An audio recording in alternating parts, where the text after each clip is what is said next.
嗱，最一般接駁 Hugo 2嘅玩法咧，就一定係駁電腦噶啦。咁呢一個 USB 頭咧，基本上你可以用嚟駁咩咧？駁電腦啦，駁Windows、駁 MacOS 都冇問題。佢係可以做一個 USB DAC， 非常之靚聲 USB DAC， 用一個 micro USB， 用 OTG 嘅方式咧就接駁你流動裝置嘅手機、DAP、tablet 都得。第一個測試咧就係駁佢落去呢個手機嗰度聽啦。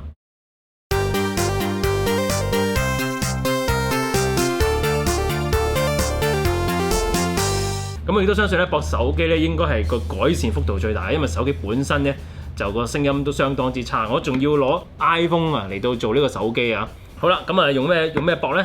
攞翻個百寶袋出嚟先啊！呢個咁啊一邊咧就係 Lightning， 一邊咧就係 Micro USB， 就可以接駁手機，即係 iDevice 嘅手機啦，同埋 Hugo 2噶啦。好啦。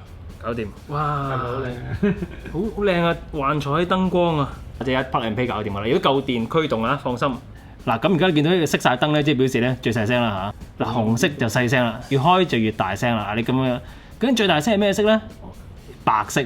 所以咧就憑顏色咧就已經知道咧你而家個 Hugo 2咧個窩諗係去到咩階段啦。喺 iOS 嗰個平台上面咧，就我用Tidal啦。用呢個 Move 啦，咁咧都係可以就直接就用 Hugo 2嚟到去播放噶啦。咁當然手機入邊嘅歌都可以正常咁樣播放啦，手機嘅聲都可以經 Hugo 2播放嘅，即係你理論上你講電話你都可以用佢聽嘅，應該會好聲啲嘅。咁我就俾大家同呢個 Hugo 1同 Hugo 2究竟個 size 上有咩分別咧？首先就 Hugo 1就圓啲，Hugo 2就方啲 ，2 就高身少少嘅。嗱，我拍住。其實佢個厚度就一樣嘅，差唔多，純粹係手感啦，唔計尺寸嘅距離咧，其實大一圈咯。即係簡單啲嚟講就係咧，你買完個 One 咧，你換咗個 Two 咧，如果同顏色嘅話咧，應該可以瞞天過海冇人知嘅。不過佢就唔得啊，因為佢變咗色啊。如果講到真係要為呢個 Hugo 2配一個最靚嘅機套咧，就梗係 Venice 啦，日本 Venice 啦 ，design 俾 Hugo 2專用嘅套啊，1800蚊㗎都要，所以即係購買各專一部㗎啦已經嚇。即係俾 Hugo 2用㗎，又係說明書。咦，係咪 overlap 咗一樣嘅喂？個橡筋俾你啦，包住個 Hugo 2同埋部 DAP 或者手機嘅全真皮。咁啊有紅線咧就收住嘅，即係魔術貼嗰啲位啦，可以俾你連住部機啦。咁你加埋你用佢俾你嘅呢一啲咧，就擺喺部機度咧。咁跟住黐好咗之後咧，其實兩部機咧一夾咧就黐死咗㗎啦。即係唔係黐死咗，係會黐實，可以搣翻出嚟嘅。哇 fit 喎！呢個緊緻度咧係啱，係掹得翻出嚟嘅一定。而同一時間咧，佢係唔會跌出嚟嘅。OK， 搞掂。嗱，揸上手完全冇虛位，好 fit 嘅喎。嗱，個頂亦都齊㗎，個頂。咁呢度咧就有個，呢度就反而有個空間啦，就可以俾你 USB 線啊、插電啊咁有個空間。咁啊有個8流可以翹住啲線。咁啲波碌碌咧全部都係碌到撳到嘅。伸隻手落去撳到，望到嘅燈啊、光啊、開關掣、渦輪掣啊，呢個套係非常之適合部黑色嘅 Hugo 2嘅，因為銀色應該會有啲反差，唔知落咗係點，但係黑色就 perfect match。插個 headphone 去試一試佢先啊，呢個好重要嘅時候嚟。好啦，咁啊眨眼間咧就台上又多咗好多 headphone 啦，咁亦都係我諗住咧簡單咁試一試 Hugo 2嘅headphone 嚟嘅。咁啊包括啲乜嘢咧？係啦 Fender 嘅 FX-A9 啦，咁呢個不需多作介紹啦。AKG K812，既然佢話佢好推嘛，我俾平面震膜佢彈。OPPO PM2 都未算難推嘅，我俾個終極佢。哇 Audus LCD3 有難度咯啩？雖然 FX-A9 咧就有啲要求，但係佢都係屬於即係我覺得比較易推全鐵嘅 IEM 啦，所以我覺得應該冇乜難度啊。插咗落去部機嘅 jack 頭先。紅色係最細聲啊，夠聲咯。filter 白色啊，輕微咁樣改變少少啊，但係你係聽到個分別嘅，都幾大起大落嘅喎，即係佢係大機嗰種氣魄。Fender 嘅 FX-A9 咧相當易推啊，特別對於 Hugo 2嚟講，直頭易如反掌。但係佢係雖然開到好細聲啫喎，但係唔會啲嘢咧就好平啊嗰啲，佢係細聲咧都一樣有大 dynamic，啲件頭啊所有嘢都好齊整。時間關係咧，就上 AKG 先啦。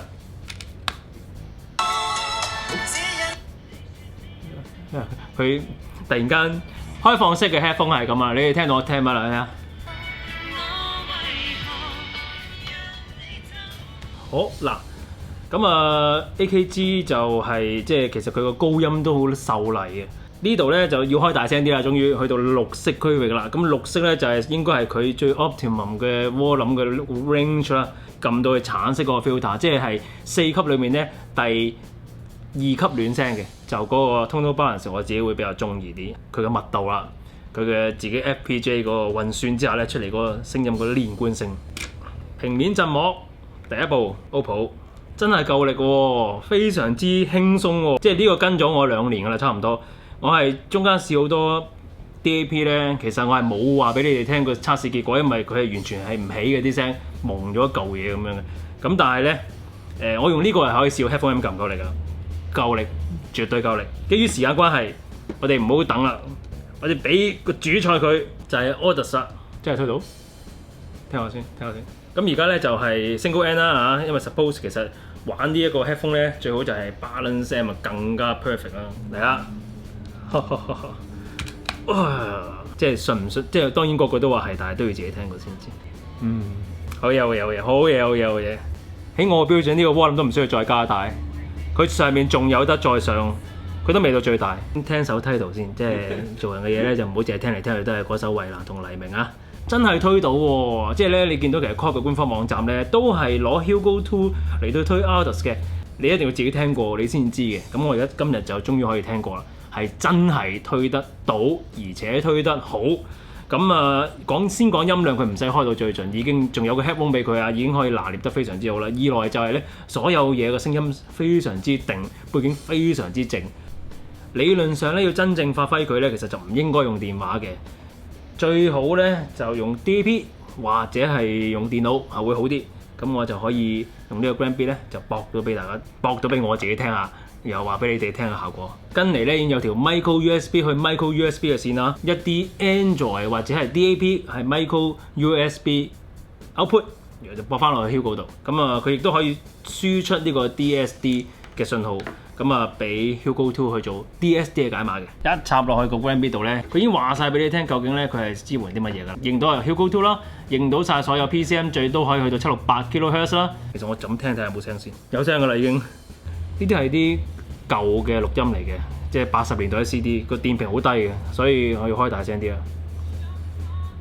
好啦，去到藍色啦，即係唔怕電平低喎，我會揀暖少少嚇。佢高音都係比較多啲，其實最盡都得嘅喎。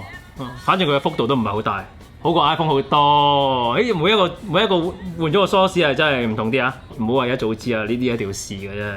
開翻個 Flight Mode先，呢個 combo 咧就去到高水準啦，仲有條線，呢條線仲有個位可以搞佢。DSD file，DSD 輸出咧就要喺安橋個 app 嗰度咧，就喺 set up 嗰度咧就要揀 DSD 輸出模式咧就揀 DOP， 咁咧 Hugo 咧先可以攞到呢個 DSD 嘅 native 嘅信號去解碼，記唔記得？DOP 2.8 MHz 輸出嘅。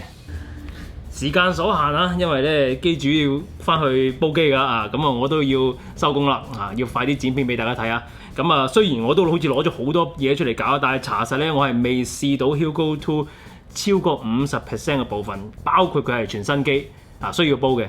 咁同埋佢有其他嘅功能好多 crossfit 好多 crossfit 好多 filter 駁電腦嘅 set up 嗰啲冚唪唥都未試㗎。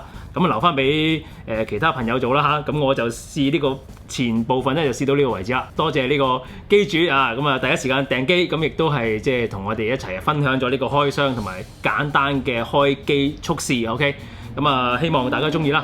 今日同大家介紹呢個 Korg 嘅 Hugo 2嘅 DAM 咧，介紹到呢度為止啦。中意我拍片嘅朋友俾個 like 我啦。未訂閱我 channel 嘅記得訂閱啦。